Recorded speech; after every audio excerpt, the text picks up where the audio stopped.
Praise lord. Good morning. అందరూ బాగున్నారు కదూ? మీ అందరూ బాగుండాలని మీ అందరి కొరకు అనుదినము ప్రార్థిస్తూ ఉన్నాం పిల్లరా. దేవుడు మీ అందరినీ కూడా నిండారుగా దీవించునుగాక. ఈరోజు జన్మదినాన్ని, వివాహ దినాలు జరుపుకున్నటువంటి వారికి యేసుక్రీస్తు వారి ప్రశస్త నామములో శుభాభివందనాలు తెలియజేస్తున్నాను. దేవుడు మిమ్మల్ని నిండారుగా దీవించునుగాక.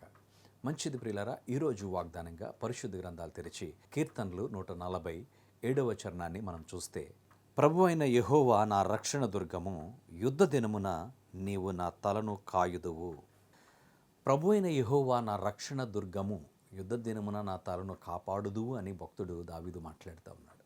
నిజమే, దావీదు జీవిత కాలంలో మనం చూస్తున్నప్పుడు పూర్వ దినాల్లో యుద్ధాలకి వెళ్ళినప్పుడు ఎవరైతే శత్రువు వారికి లొంగిపోతాడో, ఓడిపోతాడో, ఆ రాజు చేతిలో ఓడిపోయినప్పుడు ఆ శత్రువు యొక్క తలను శిరశ్ఛేదనం చేసి ఆ తలను తీసుకెళ్ళి కోటగోడకు వేలాడదీసేవారు. ఇదిగో మన శత్రువుని మనం జయించాం, ఇక శత్రువు నుంచి మనకి ఎటువంటి ఆపద కానీ మనకి ఏది సంభవించదని చెప్పి ఒక భరోసాగా వారిని అక్కడ తగిలించేవారు. అందుకని అంటున్నాడు, నీవు నా రక్షణ దుర్గమైనటువంటి దేవుడు ప్రభువా, నువ్వు రక్షణ కేడెము.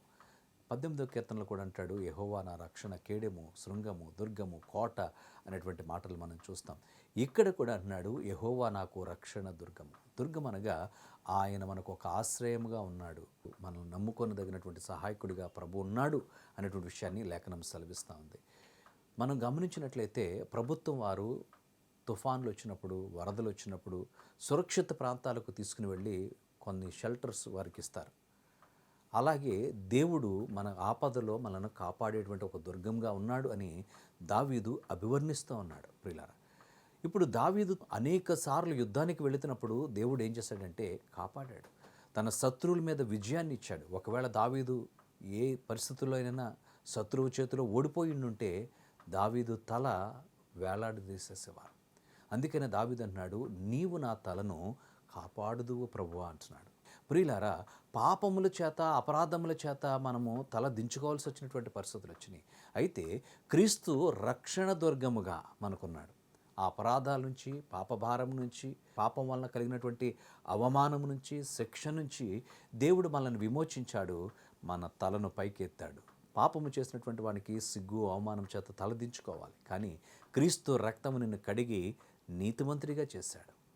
రక్షణ దుర్గంగా నీకున్నాడు, ఒక కోటగా నీకున్నాడు, ఒక ప్రాకారంగా నీకున్నాడు. కనుక దేవునిని మనం ఎంతైనా స్తుతించబద్దులు. దావీదే కాదు, మన జీవితాల్లో కూడా, మన దైనందిక జీవితాల్లో, మన ఇరుగు పొరుగు వారి నుంచి, మనం పనిచేస్తున్నటువంటి స్థలాల్లో నుంచి ఎన్నో ప్రతిఘటనలు మనం ఎదుర్కొంటున్నప్పుడు దేవుడు వాటన్నిటి నుంచి మనల్ని భద్రపరుస్తున్నాడు. కనుక ప్రభువుని మనం స్తుతించబద్దులుగా ఉన్నాం. మనల్ని కాపాడుతున్నాడు. ఇశ్రాయేలును కాపాడువాడు కునుకడు, నిద్రపోడు అని లేఖనం సెలవిస్తూ ఉంది.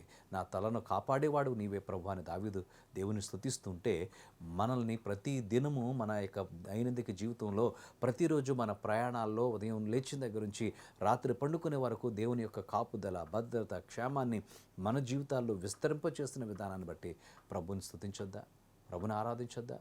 మన హృదయాలను అర్పించి దేవుని ఆరాధించుదాం. పరిశుద్ధుడానికి స్తుతులు.